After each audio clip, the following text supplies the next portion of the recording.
reminded you that you are perfect, would you argue me down or step into your perfection? Welcome to Perfect Mode, where there are no excuses, no expectations, and we explore the world without limitations.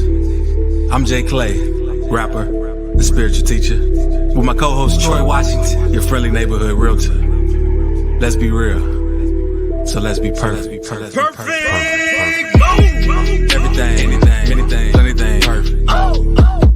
Everything, anything, plenty things, perfect mode. Everything, anything, plenty things, perfect mode. Everything, anything, plenty things, perfect mode. Perfect mode, perfect mode, perfect mode.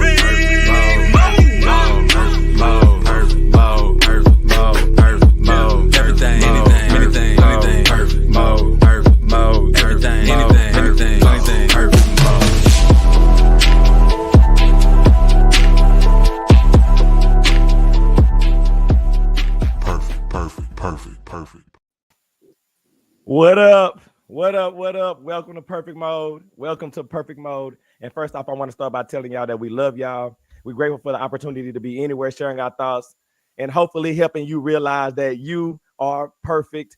And the reason why I can say that unapologetically is because I know that you are one of one, numero uno. You cannot be replicated, duplicated. And the only reason you would think that you're not perfect is if you look into the person next to you and saying, I'm not them.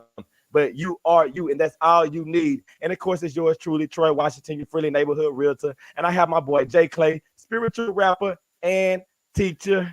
And we also got a special guest today. And I want y'all to shout out to my girl, Mizz Tiff. What up, Mizz Tiff? What's up? Hey. How is everybody? I hope everybody is doing well out there today. The sun is shining. It's a good day. It's a beautiful day. It's a perfect day. Yes, absolutely. To do the perfect things on perfect mode. Yeah. So, we about to, get into this today. We want to talk about alone but not lonely, transforming isolation into self-discovery. Alone but not lonely. See, people be getting confused, but Jay, I want to know what your thoughts were today when you came up with that topic. Before we jump into that, I want to just give some announcements real quick. I want to say shout out to those on our Patreon. Join our Patreon. Shout out to Jeff, one of our donors. We appreciate the support. Be sure to do the same as well and check it out. And also, as you know, every Monday we do a 24-hour water fast. You can do the entire Monday, or you can do from when you last ate today. I have not started. Sometimes I've started before the show, but I haven't started yet. It's a good way to reset and just fast with us. So yeah, and we got Troy's image back, which is great to see. And yeah, let's talk about the topic. So you asked alone but not lonely, where it came from. Yeah. Essentially, it came from just hearing people having a bad reaction to being by themselves in a sense. And I know in many ways I can't relate because I do enjoy solitude at times. And I thought it would be a good way to talk about it. So those who might not see the positive side of being alone or in isolation, just talk about the positive sides of what it can bring and compare it to the feeling of loneliness, just to see if we can get to the root of it and see, where we go from there. So I want to first give my thoughts on it, and then I go to Tiff and see what she thinks about it as well. So I think that a lot of times that when you talk about being alone, people try to tie it to relationship or being in a relationship with people or having maybe just a lot of people around you. You know what I mean? Like, family reunion or being in a house where you got a lot of siblings and things of that nature. But when I think about it, I think about it more from a mental standpoint, because you can be in a relationship and be alone, or you can be or feel alone, or you can be around, a lot of people and feel alone. And so when I think about, being alone but not lonely, that's the first thing that comes to my mind. Just what is your mental state when it comes to it? But Tiff, what you got? This is a really, really good topic, and I talk to people about it a lot because for me, like, I can relate to being alone but not lonely, right? So I was married for 17 years, so I had kids and all those things, and then I got divorced. And then once I got divorced, that's when life changed for me, right? So I had to figure out, who I was. And in order to do that, I had to go into solitude, so I had to go into solitude as far as my thinking, as far as, the people I was hanging out with, reevaluating my relationships and all of those things. But I couldn't do that until I had to come to reality for myself and say, you know what, I'm going to have to step back and evaluate everything. And so it took a while.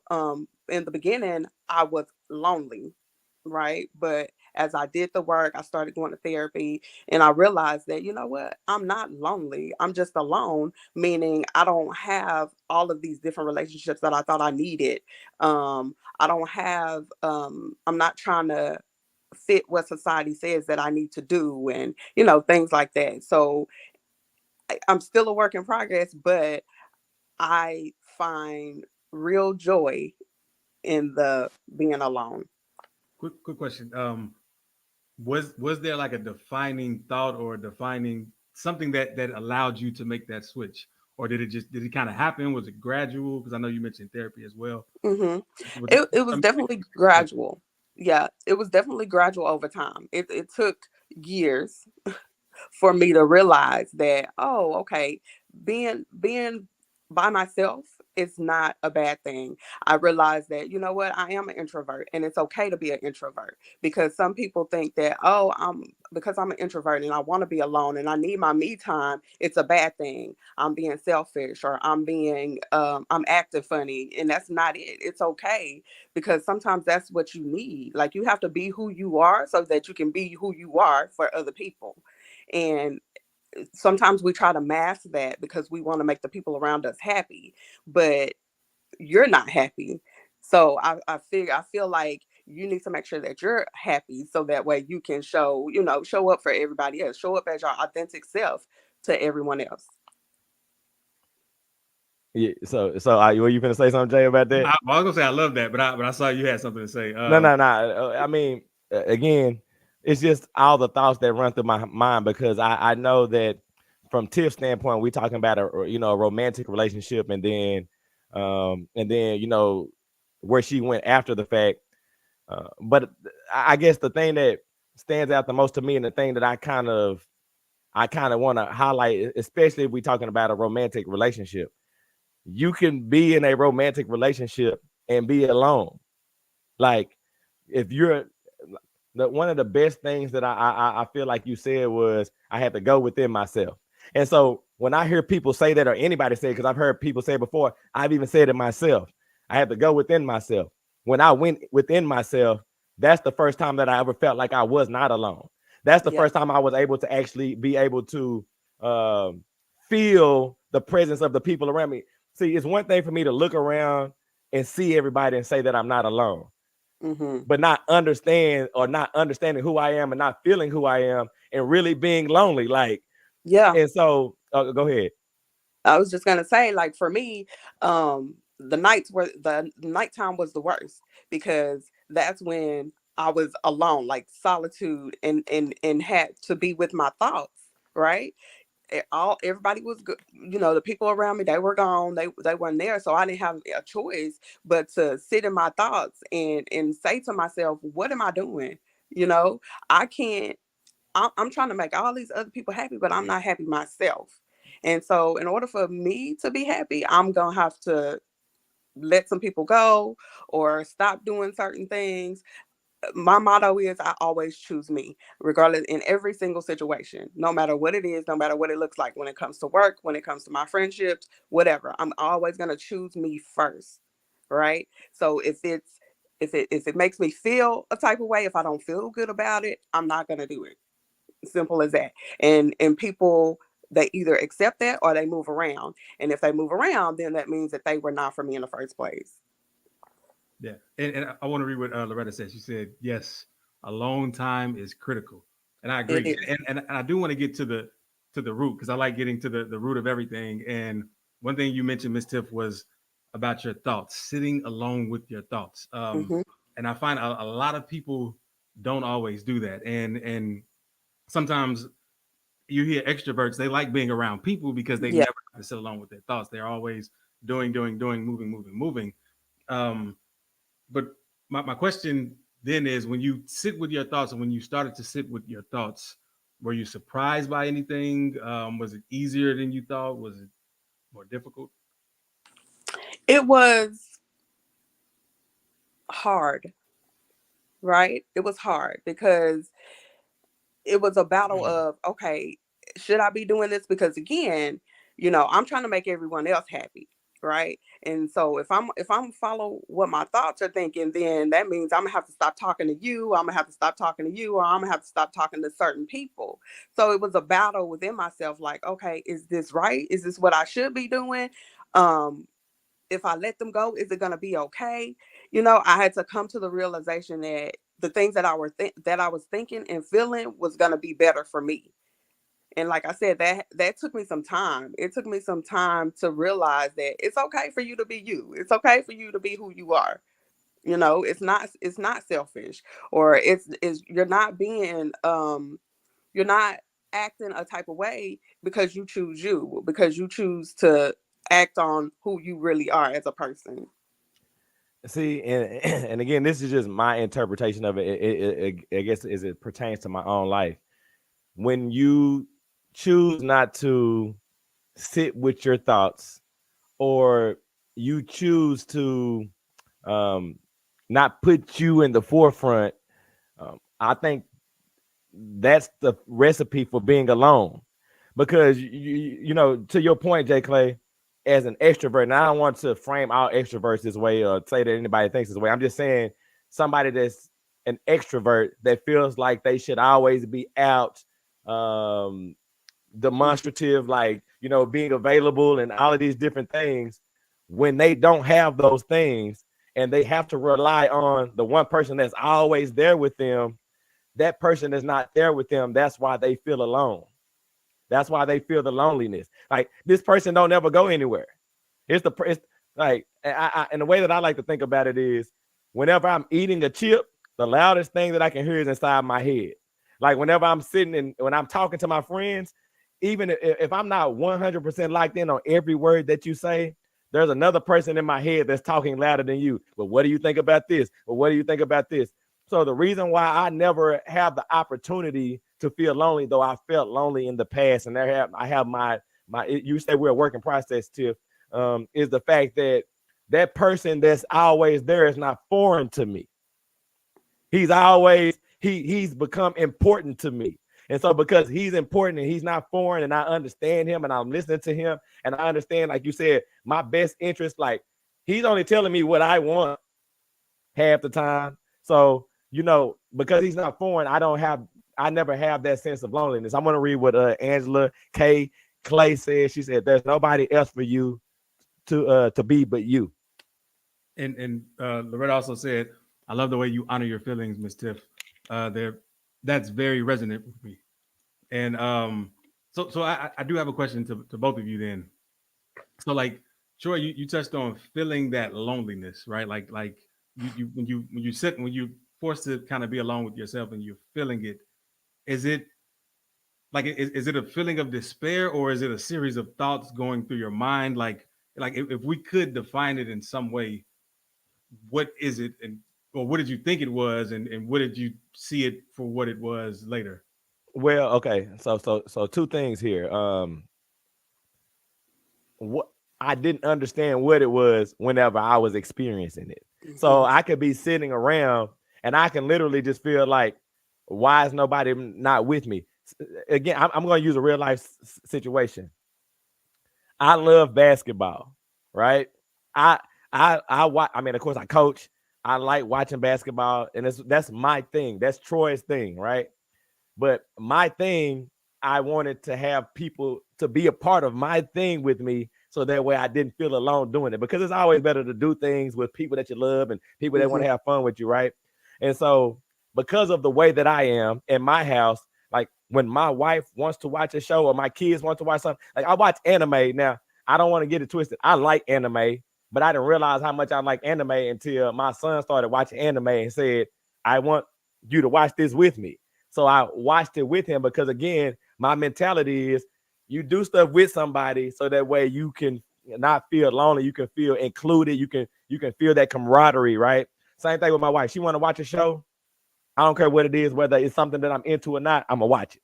And I get into it like it's my show. But then when I sat back and then I watched a basketball game and everybody's in here and everybody's doing something different, you know, playing on their phones or doing it, whatever, there's a sense that a feeling that comes over you like, why everybody ain't doing what I want to do? Why everybody not included in what I'm going to do, right? And so in those moments, I wouldn't call it despair, but there's a sense of I'm not connected to anybody. So because I'm not connected to anybody, really, who am I? Like, you know, what's really going on with me? And so the thing that I had to tell myself was, well, first of all, when I recognized it, I had to stop myself from feeling any type of way about it, first of all, because the thing I had to remind myself is everybody around here loves me, whether they're connected to me or not. So that was the shift for myself. And then from that point, I started to remember the reason why I do watch basketball. It's because I love it, like I told y'all. And if I love something, back to Mizz Tiff's point, like I'm following Troy. And so there doesn't have to be anything included in it. And I can enjoy myself with myself and still have the outcome that I was projecting that I had to have everybody else included. So I sit in the house and my family can be right there. And I'm up yelling at the TV, crunk, doing all dancing, doing all the crazy stuff. And now I don't feel like it has to be anybody. I'm not lonely anymore. I'm not alone anymore. And I'm not lonely anymore. And I'm with myself and I'm enjoying it. Go ahead, Jay.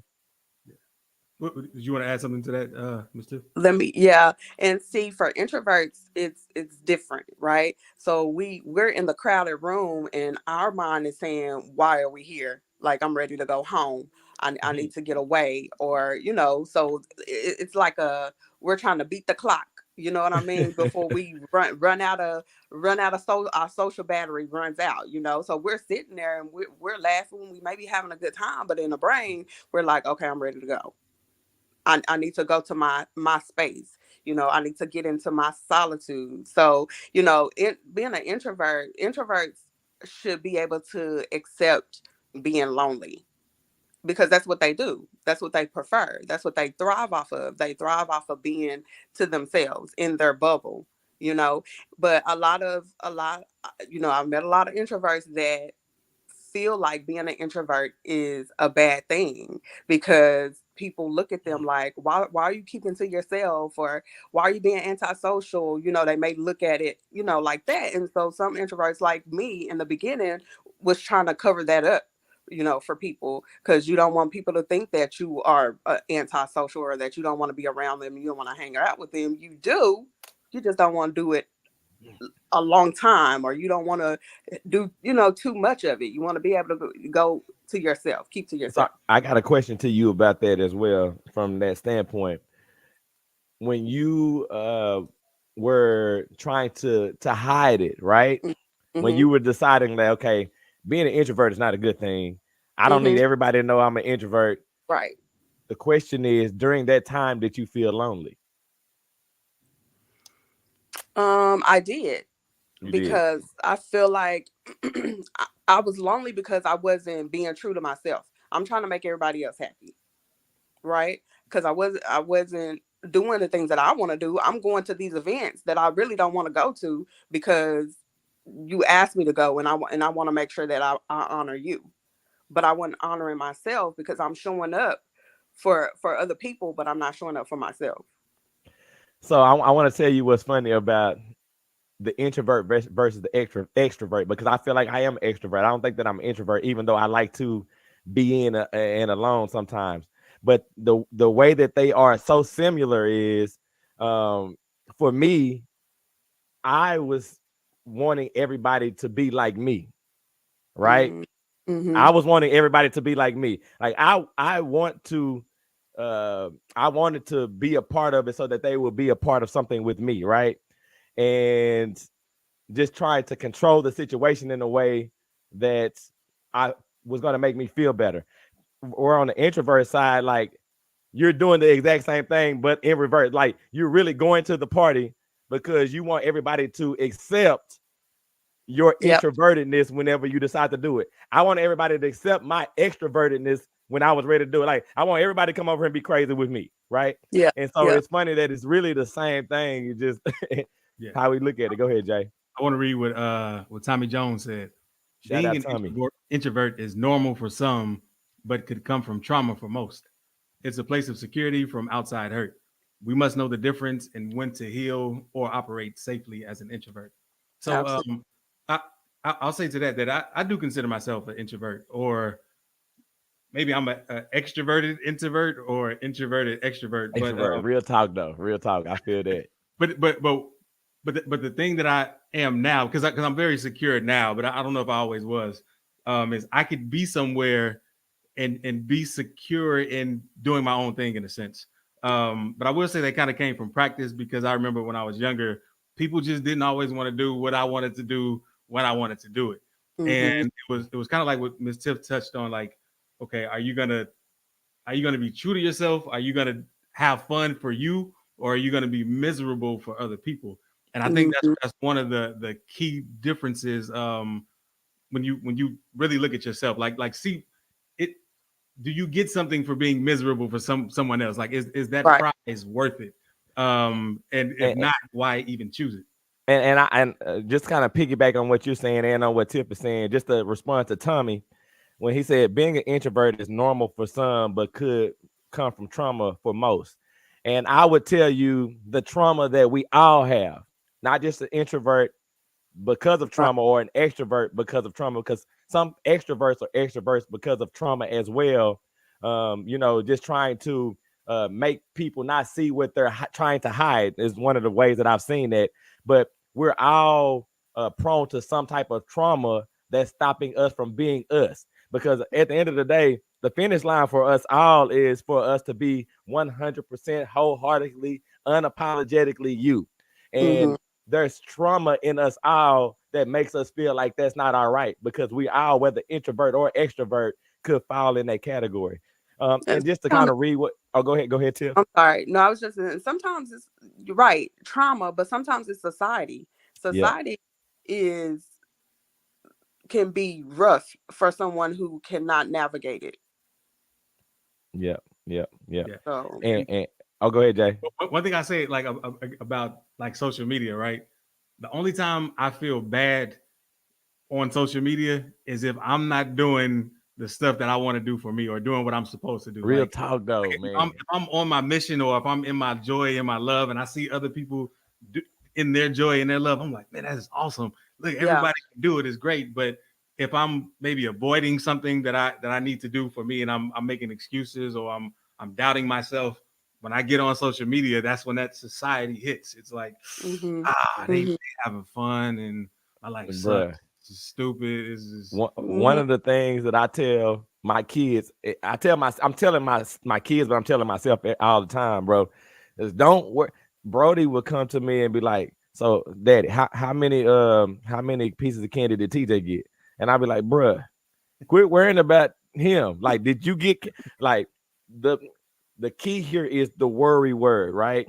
One thing that I think about, Jay, is when me and you went to Miami, and we got up at 7:00 in the morning, and we went outside and we sold CDs from hand to hand from 7:00 in the morning to like 9 or 10 at night. We didn't eat all day. The reason we didn't eat all day is because we were so attuned to what we were trying to do. And again, there were people outside selling CDs. There were, it was a bunch of stuff going on, and we witnessed it, but we were not watching it. And so because we were so attuned to what we were doing, we didn't worry about anything, including food, the thing that you feel like you need every day. And to y'all's point, and to the point that you were making, Jay, like when you locked into you, like for real, when you locked into you, it's not a worry, it's not a hurdle. And the same thing with me. The only time I feel bad is whenever I'm questioning myself based off of what somebody else does. Yep. It's that simple. Go ahead, Tiff. I know you got something on that. That is absolutely correct. Like, you have to be locked in with yourself, and it's nothing that happens overnight. It's a practice you got to stay on top of, because it's a lot of things around us that'll knock us off our game, and make us feel like, or make us question, ourselves. So that's why, it's constant. That's why therapy is important. Or if you, whatever your routine is, that's what you need to stick to for you, so that you can stay on it. If you, like for me, um, my job is stressful. I'm in healthcare management. So I have to make sure that I get up in the morning. I do, go to the gym, have my slow mornings, whatever it is that's going to work for me to keep my day, going. Because if not, then I'm going to, you know, be feeling a type of way. I'm going to be questioning what I'm doing, whatever. You got to be solid with yourself. You got to be solid. And I Go ahead. what I love about that is just the word choice. You got to be solid. We're talking about solitude, and it's like, in order to, in a sense, present yourself the best to people, you kind of have to be to, not to yourself, but by yourself, and work out yourself first. Mm-hmm. Um, and it seems backwards in a sense, but it's not. It's like, to be the best extrovert, you need to be inverted in some way, at least be rooted in Yeah. yourself in some way.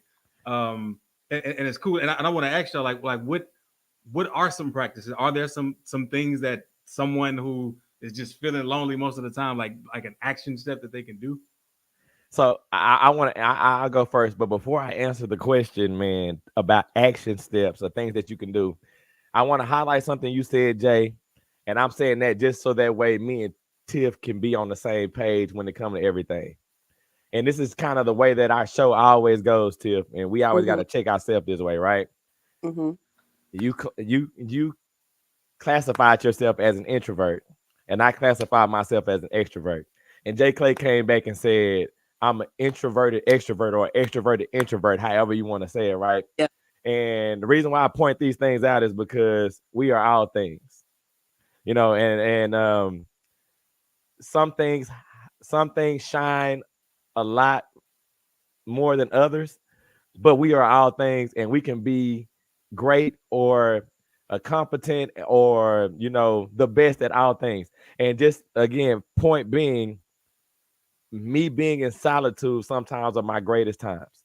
And I know for a fact Mizz Tiff has a show that y'all should check out, that you would not even, if you were literally just thinking about introvert on a baseline, you wouldn't think that they would be doing the show, right? Right. But you're having an extroverted action of expressing yourself. Shouts out to my uncle Didi as well, who classifies himself as an introvert, but is a whole comedian, goes on stage and performs every week. But when he's not on the stage, he is to himself. So I just said that to say that I love Jay's introverted extrovert, because the reality of it is we are all things. And if I could tell you one thing, oh, go ahead. Well, I was gonna say, you actually said an action step. I kind of think, like, Oh, go ahead. truly look at yourself. Yeah. Yeah. When you look at yourself, you're like, wow, I can do this. I am doing this. I am this too. Like, I'm this, but I'm also this as well. Mm-hmm. Mm-hmm.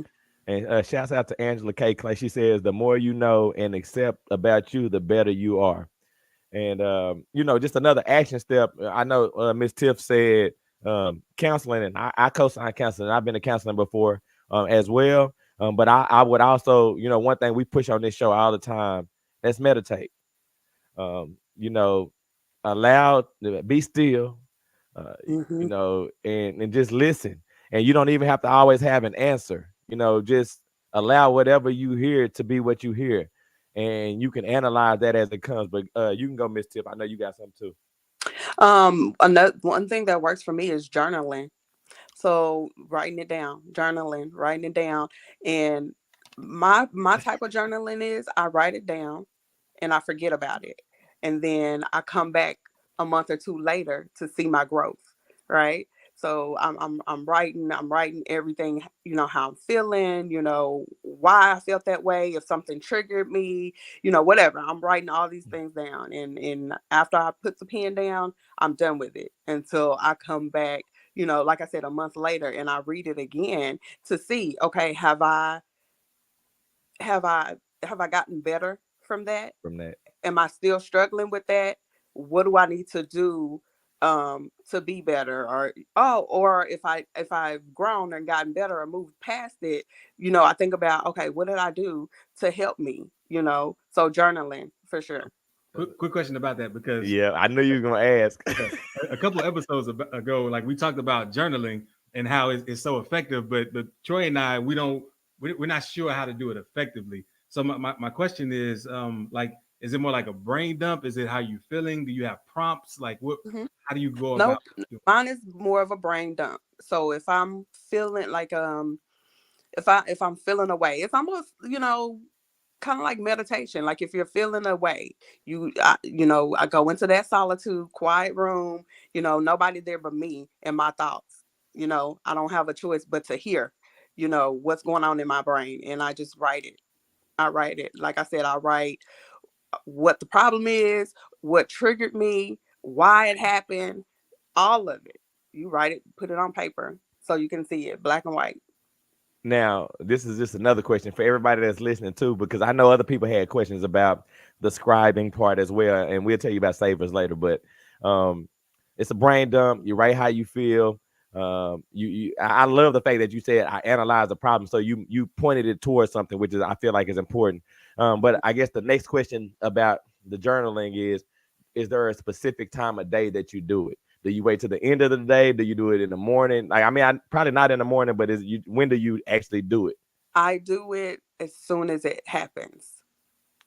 Don't wait. So, Don't. so For me, I feel like don't wait. Like a lot of people do. They're like, okay, I'm gonna end my day by journaling, But for me, by then I might be over it and forgot about, what I'm wanted to write, or whatever. So I immediately, like, I have a journal in my purse, so I immediately, or either I'll pull out my phone and it's in my notes. You know what I mean? So as soon as it's happening for me, I get it out of my brain right then and there. so I will say this, and you can tell me if I'm right. And this is for all the listeners as well. For you, we would say that journaling is highlight provoked. So if there's a highlight in your life, you will write it down how you feel about it. And do you actually have an action item tied to it? I know you said you forget, but do you say, like, maybe, by a week now, I just want to feel better, or this is how I'm going to handle it? Or do you just literally just brain dump based off of that highlight? And then when I look at it again, hopefully I don't feel the same. Yeah, so brain dump, I write it all down, and like I said, once I'm done writing, that's it. That's it for me. I'm not gonna dwell on it anymore. I'm not gonna address the issue like that. I'm done. Right? We're moving on. Yeah. Right? So for me, the point of journaling is so that I can move on from it. I love that. And that was my question. Like, are you able to let go from it? And what I think is powerful about that is sometimes, we can vent to people, and the person we're venting to, it allows them to then reflect it back to us on a more permanent basis, when really it was meant to just be let go of, be addressed and let go of. And Yeah. Or not, they make it worse. Or they make it worse for you. Like, now you're venting to them. Now they venting back to you about your problem. And now they all worked up. Now we both worked up. So We better sometimes go they with make it somebody worse. now. Now this situation is worse. Now I'm real mad.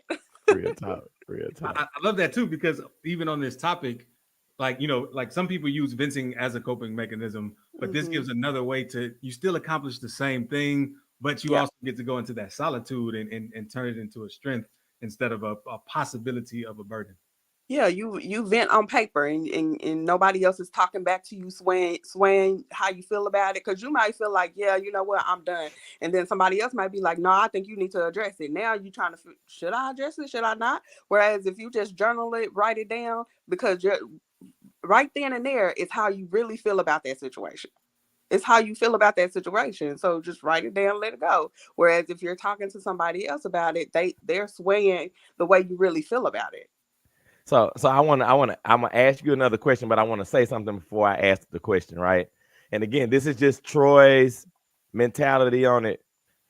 The reason why, first of all, I love the scribing, I love the journaling, though I haven't mastered it, right? And there's a reason why we're gonna have more questions for you, I feel like, anyway. But the reason why you can feel alone or lonely, either way, is because the person that's right with you is not always there. And I'm just going to keep saying that over and over again. Like, there's a person that's with you that's either a part of your world or not. Either you're in tune with this person or you're not. That person is always talking in all circumstances, in all situations. And the reason why I'm pointing out the journaling part with you is because that is a confirmation that you had somebody with you the whole time, even if that person thought different than the way you think right now. And so I say that to say that if you get in tune with this person, you'll never feel alone, because he or she is they always have your back. They always have your back if you allow them to. And so back to the question that I was going to ask you when it came to journaling. And this is just so that way we can be as clear as possible, because I think that your method will be helpful to people. Mm-hmm. You said once you write it, you're done with it until, you decide to revisit and look at them, right? And I asked you, was it highlight driven? And you said yes. So I would assume, and I'm saying this just to get clarification, you can have multiple entries in a day. So if in the morning something bothered you, you wrote it down to let it go. And then in the afternoon, something else different came up, you will write that down to let it go. And at the end of the day, same thing. And you will have an entry of 3 entries during the day that maybe later down the week, hopefully you've let those things go. And when you look at them again, it's more of a triumphant celebration that look how much I've grown from here to there, right? That's absolutely it. That is absolutely it. I can have multiple entries per day. I love that. I love that. I mean, because again, when you're trying to find a way to journal, there's so many different methods and so many different ways that you can go about doing it. But just having a highlight driven journal is tight. Go ahead, Jay. Yeah. So one more question about, because I don't mean to make it about journaling, but it does tie on this topic so nice. Yeah. Do you also, because I know Troy mentioned highlights, but because it can seem like a negative connotation of things you want to let go of. Do you know if journaling works with positive aspects too, like things that that excite you, like, oh, I want to journal about this too? It absolutely does.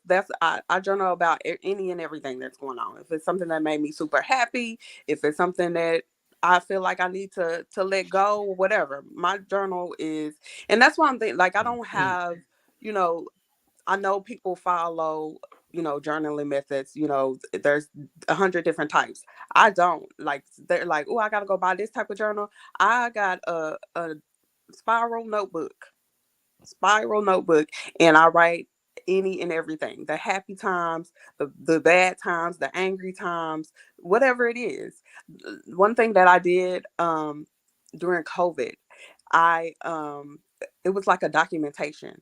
So every day I would write what was going on with COVID, right? Like, oh, today they shut down all the supermarkets because COVID is on a rampage, right? Oh, today they created a vaccine or whatever. So when I go back and read that, I get to follow the timeline of what was going on during COVID, because once it's gone, we forgot, right? Yeah. So I can go back to those journals and read, like, oh, dang, during this time, this is what was happening, and for me as well, like, oh, I have anxiety around COVID, but now I'm like, oh, okay, COVID is what it was, whatever the case. So that's what I mean. You write it and you just forget about it, and then you go back and you read it later and you're like, dang, I came a long way. I used to be this person. Today I'm a different person. Or, what did I do? What kind of work did I do to become who I am today? And it was like, oh, dang, she used to be my friend. What happened to us? Oh, this is what happened. It's all there, and you just kind of, it's like a victory to see that, dang, I've come a long way. I've been doing the work. I am getting better. Like, that's how you know if you're getting better or not, or if you are being true to yourself or not. So I want to say this, Jay. That's the reason why I chose the word highlight, because that's what I was thinking. I literally was thinking that anything that stood out to you in your day, whether good or bad. And again, I got to tell you that of all the different ways that I've ever heard the journal, I love your way the most. And that's no cap. It's literally, it gave me an answer to a lot of questions when it came to when, where, how, and what. I just really think that's dope, and I definitely co-sign that here with perfect mode in conjunction with the meditating. And Jay, what do you think is Well, what's funny is, so okay, again, I bring back why we brought up journaling is because there's a book called The Miracle Morning, and they talk about an acronym of SAVERS, which is the S is for silence or meditation, A is for affirmations, V is for visualization, E is for exercise, R is for reading something beneficial to you, and S is for scribing or journaling. And what's funny though about all of those things is they can help you with that loneliness versus isolated feeling, because each of those has that thing that kind of empowers you to see yourself in a new light, to see that you don't necessarily need to be around other people to be validated, but you could still be around them. It just doesn't mean it negates your worth or in any way. So I just think that that's cool. Yeah, and two, I'm gonna tell you what I like about Savers. It kind of is like a side life purpose. You know what I'm saying? Like when you, bro, when I get up in the mornings now, right? Because silence is the very first thing. I have been making that. I was tending to do it at first because I told you when I wake up in the morning, the first thing I say is I'm amazing a million times, right? Until I feel that way. But the cool part, since we did the Savers show, I look forward to getting up in the mornings to be quiet. And I also tried to see how long. Now it's a challenge because, you know, when I get up in the morning, I take my kids to school in the morning. So I try not to say anything until I see my kids first thing. So I'm just literally just laying here quiet. I get up, I brush my teeth, I'm quiet. I put on my clothes, I'm quiet. I try not to talk because it's something. I mean, we know it's something about it, but I think that having these types of things in place give you a purpose and it makes you look forward to it. Just like when you finish exercising, I don't care what anybody says. I have never seen somebody finish exercising and not feel victorious. Yeah. Ever. Yeah. Yeah. Like never. Go ahead, Jay. Yeah. And it's funny you say that, like just going back to the introvert extrovert thing, um, the silence, it comes easy for an introvert. Yeah. Right. So for me, I purposely set my alarm an hour early so that I can have the silence That's cool. before I get up, before I do anything. And it may be I'm awake, but I'm just laying there with my thoughts thinking, Yeah. I may think about how the day's gonna go. I want to make sure today, like you said, you tell yourself that you're amazing. I'm telling myself today is going to be a joyous day because I strive to live a joyous life in every single day, regardless of what I'm doing or what it is, right? So I'm like, okay, what can I do to make sure that I find joy in the day, at some point in the day? So I purposely set my alarm an hour before I need to actually be up and moving, and I just sit in silence. I don't say anything. I don't do anything. I don't listen to anything. I don't, just silence. So okay, this brings up another thought about those that might be struggling with, feeling alone, even even amongst other people. I wonder, could this be a beneficial exercise to be around people but be silent? Like be around the people that you would normally talk with, but just be silent. Like I'm very okay being around my friends and family and not saying a word. Like but I know everyone is not like that, and I wonder, could that be beneficial to someone that's feeling like this, like as a way to practice without having to go full fledged alone. Bro, I'm gonna tell you. I was listening to. I don't know if I was listening to like the radio in the car or if I was listening to a podcast, and it was a relationship deal, and it was a guy. He was talking about him, and his wife. Now, I'm not, for everybody that's listening that might be married or in a relationship, I'm not saying this is a one size fits all deal. I'm telling you what I heard from it, what I extrapolated from it, and how I feel about it. He talked about how him and his wife would be sitting next to each other, but they wouldn't be talking. Right. And in that time, the first thing that came to his mind, and this is to your point, Jay, you were saying, how could it be helpful, right? What happened was the first thing that came to his mind was something is wrong. We're here and something is wrong. And the reason why it stuck out to me, and again, this wasn't something that I was trying to listen to, it was just something that I caught, was because there have been plenty of times where I sat with Chardonnay and we weren't talking. And the first thing that I would turn her like, what's wrong? What's wrong with you? Like, what's going on? Tell me what the deal is, right? But in his thing, he went on in his his talk, he went on to say that he grew to realize that he was creating a problem within himself. And so he stopped saying something was wrong when they were silent. And again, it wasn't something that he got at first, but eventually he was just like, oh, we just in a good space right now. We just cool. And so without words, the intention in his body and everything that kind of flow, his whole essence, his whole aura changed. And so now they're sitting in silence, but there's a peaceful love is the best way that I can explain it. Right. And so I came home and I told Charnay that this too, because I know, again, I'm a person that would say what's wrong, or she would tell me what's wrong too. And so we told each other at that time, when we're in silence, there's nothing wrong. We just chilling. And if there's something wrong, then we'll get to it when we get to it. But there's nothing. We can't just automatically assume nothing's wrong.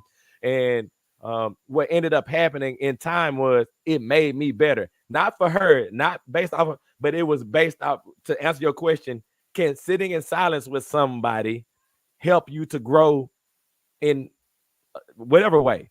That my relationship with her helped me all the way around with everybody that I'm with, because now I can be around other people and not have to be engaged. Again, I told you how I am. I'm the type of person that's like, I'm watching a basketball game. Let's get it. Everybody, let's get crunk. So now, all of these little things play a role in me being able to be silent around or be myself by myself and be happy. Go ahead.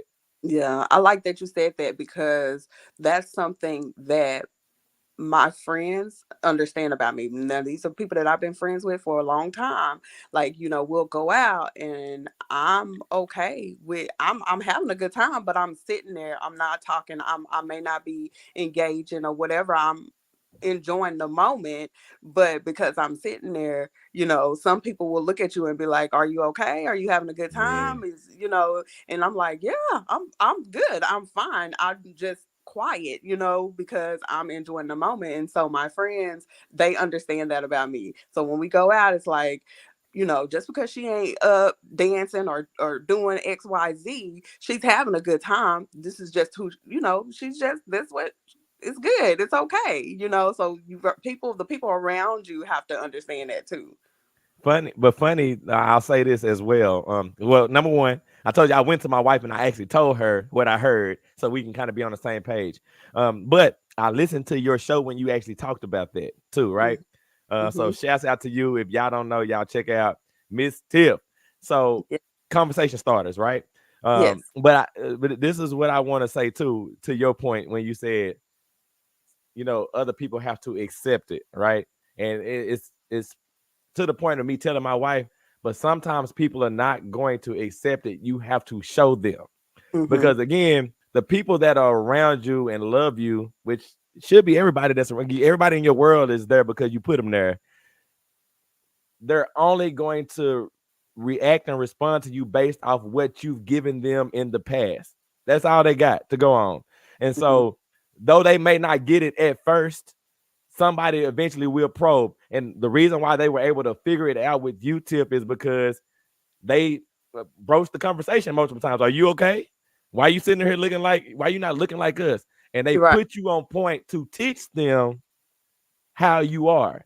And then the proof was in the pudding because you kept going. But go ahead. I know you got something on this. But now, even to your point, I love that too, because not every probing question has to be a bad thing. Like, sometimes even when people ask what's wrong, somebody might react in a negative way. Why something gotta be wrong? Why, you know what I mean? But I love that it doesn't have to be, and because it's allowing you to have a teachable moment to your environment, to the people that you want to be around, to the space that you want to be in. Because essentially that's what being silent is around people. You're just being, not even necessarily looking at your phone or anything. You're just, as Ms. Tiff said, enjoying the moment in all that it has, because it's called a present for a reason. It's the present moment because it is a gift. I'm gonna tell you what's crazy about this whole conversation. In the beginning, we were talking about how the only time we kind of would trip is when we looking on social media and we see people doing things that it kind of sways our opinion of what we're doing, and it makes us feel some type of way, right? And then the other part to this is, just using Miss Tiff as the example. these people looking at her and her piece, not recognizing that it's peace and saying, why you don't look like we look? You know what I'm saying? And it's funny how it can play both sides. Like it really can play both sides, because the craziest thing about it, they're lonely in their state of being. So they're trying to bring you into their state of being, even though your state of being in this instance may not actually be the most appealing to them. But the reality of it is the most appealing to them, because they're judging themselves based off how you are. And that's what's funny about it. It's a funny, it's just kind of funny how that mother plays both sides of the fence like that. Go ahead, Jay. So I have a question. Can y'all tell, can you look at someone and tell when they're lonely? I don't feel like I can. I don't feel like because I played that game before where I thought I knew what was going on, and I was completely all the way wrong. Yeah. I don't know that I can. People do a good job of hiding it. Yeah. People do a good job of hiding it. But then some people, you can look at them and you can tell, like, yeah. You know what I'll say to that? What I'll say to that is where I can't tell if somebody is lonely. What I will do is, and that's why I said we train people who we are. So if there's somebody that I'm around, like I'm around JClay, I'm not really around, but I talk to him every week. If he gets on and he's talking to me in a different way based off of historical data, I'm gonna be like, you good, bro? Because of what he's presenting to me. So if there's somebody around me they have a different kind of energy than I'm used to, then I might think that they're lonely. If they're exhibiting what I would feel like is a lonely energy, right? So that, I mean, I guess that's the best way I can say it. What about you, Jay? So for me, it's not that I'm trying to think how to say it, because it's one, I wouldn't say I classify them as lonely, but they might need some kind of connection or something. So like even with friends, people I talk to, every now and then they might have a day where they just talk a whole lot, but it's kind of like, okay, they need this today for some reason. It's just what it is. And the only reason I know that is because every now and then I might have a day where I just talk a lot when that's not a normal thing, when it's just like I'm usually just being quiet. So it's not, maybe not that far to loneliness, I would say, but just needing some kind of connection. You know, so I'm gonna say this, Jay, and I'm just gonna talk about me and your conversation first of all, because I know some days I didn't jumped on and I just was rolling like, hey, bro, let me tell you this, and I know you do that much sometimes too. And I said that to say this because both of us do this. We were like, man, my bad for being on here so much.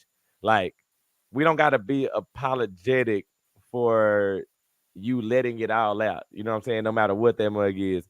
And the only reason why I say that, and simply based off of the point that you made, the person receiving it sometimes can recognize and be like, they need this right now. And so, you know, just let that go. That's what I would tell you. But go ahead. You got something, Mizz Tiff, on that? Oh, you got something, Jay?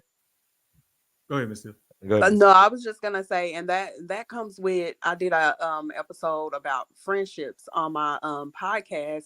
That comes with, I feel like you have to know your people, right? You have to know your circle, know your people that you hang around. Like you mentioned that when you talk to Clay, you know, y'all get on the, you can tell when something's different about him, right? Yeah. Because y'all have been knowing each other and you've seen the way he acts and you know when he's off. And that's why you have to know your friends, and you have to know your family so that you can recognize, you know, when they're having an off day or when they're, you know, having a good day. You know, even if you know when your friends are super excited that something must really happen good for you, and so you'll be like, what you super excited today, what happened with you, or what happened, what triggered that, or you know, whatever. So you got to be in tune, you know, with your people. Yeah. And what you got, Jay? We have like 6 minutes left now. I want to kind of recap, because this is a great conversation, and I want to bring it back just so people know what to do if they're ever feeling this type of way, this type of loneliness. And one of the key things that it started off with was, it's your thoughts. Like sometimes you can be caught in this thought pattern where you're de-affirming yourself in a way. Like you feel like, I'm not enough. Nobody's around me. I always help people out, but then when I need help, nobody's around. Like all of these de-affirming statements are coming up, but the key is get ahead of it. Like have something on your wall of affirming statements. Start your day out with silence, with a clean slate, and start to feed yourself the ideas that you want. Journal, like let it out, like let out all that good stuff. What else? What am I missing? I think you hit that much. Journaling, know yourself. I would tell everybody, look, Jay said positive talk. You know, make sure you tell yourself the right things, right? Like, cause you can get in a situation where you're telling yourself that you're by yourself, you're alone, you don't have nobody, all of these different things. But what I would tell you to recognize is recognize you. That to me, that's one of the biggest, like recognize you. When a baby comes into this world, right? The baby can hear and see everybody around them, but only the baby knows how the baby feels. Only the baby can, recognize, and like imagine if a baby felt alone. Like the baby knows everybody's around him, but the baby can never feel alone because the baby is processing and learning himself over and over again every day until he can start to communicate with people. And so even when you have the self-talk that's not necessarily the most positive, if you recognize that you are still there, you have a pathway for changing it. And Tiff, what you got on the subject you want to leave people with? Yeah, I definitely, agree with that. Like you have to. It just goes back to make sure you solid with yourself. Know yourself. Be solid with yourself. So that way nobody can knock you off your game. Yeah. Yeah. Solid. So embrace solitude. So you can Solitude. love it. Right, it's okay. Be alone. Recognize you ain't lonely. Be that baby that nobody can understand what you're talking about, but everybody's still there. And if you just focus on you and do your thing, you'll be able to develop into whatever you want to develop into. And people around you will mold to that as well. It's gonna come. It's your world. That's big. It's your world. I tell my son all the time, what you want to do when you grow up? And he said, I want to go to the NBA. And I say, okay, cool. What do you do in order for yourself to get there? And he said, well, you help me do this. Mom helped me do this. My brother helped me do this. And I said, you see how everybody is helping you do everything that you need to do in order to get to where you're trying to get to? When you get hungry, and we do it. So it's your world. If you recognize you and realize it's your world, man. That's it. Yeah, that's what I tell my kids too. I tell them, my daughter's like, well, I think I want to do this. And I'll be like, okay, yeah, go do it. And then she was like, well, what if I don't like it? I say, the good thing about it is it's your life. You get to do whatever you want to do with it. If you don't like it, you want to switch directions, you can do that. We're going to switch directions with you. Whatever you decide to do, we're coming right with you. So it's your world, baby. What's funny about it from a spiritual standpoint, the joke is it's only you anyway, because everything you interact with is your definition of everything. So it's not like I interact with you. I interact with my idea of you. So you're only seeing yourself anyway. So it's not to say that it's a lonely world, but it's to show that you set the stage. Like this is your world, like you said. And I think that's a very empowering thing. And I'll say this, and we finna get out of here. But if you know yourself, then you will have more people to communicate with. It's just that simple. Like, because you're like you are the loneliness and being alone when you know yourself and you're trying to know yourself is almost impossible.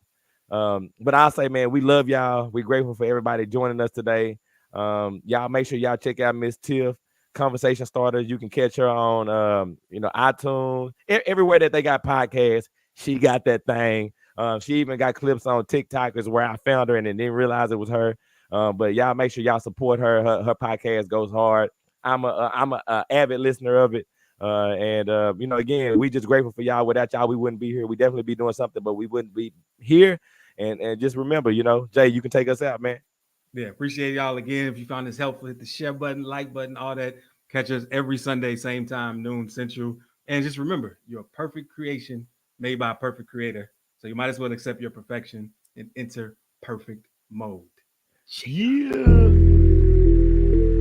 If I reminded you that you are perfect, would you argue me down or step into your perfection? Welcome to Perfect Mode, where there are no excuses, no expectations, and we explore the world without limitations.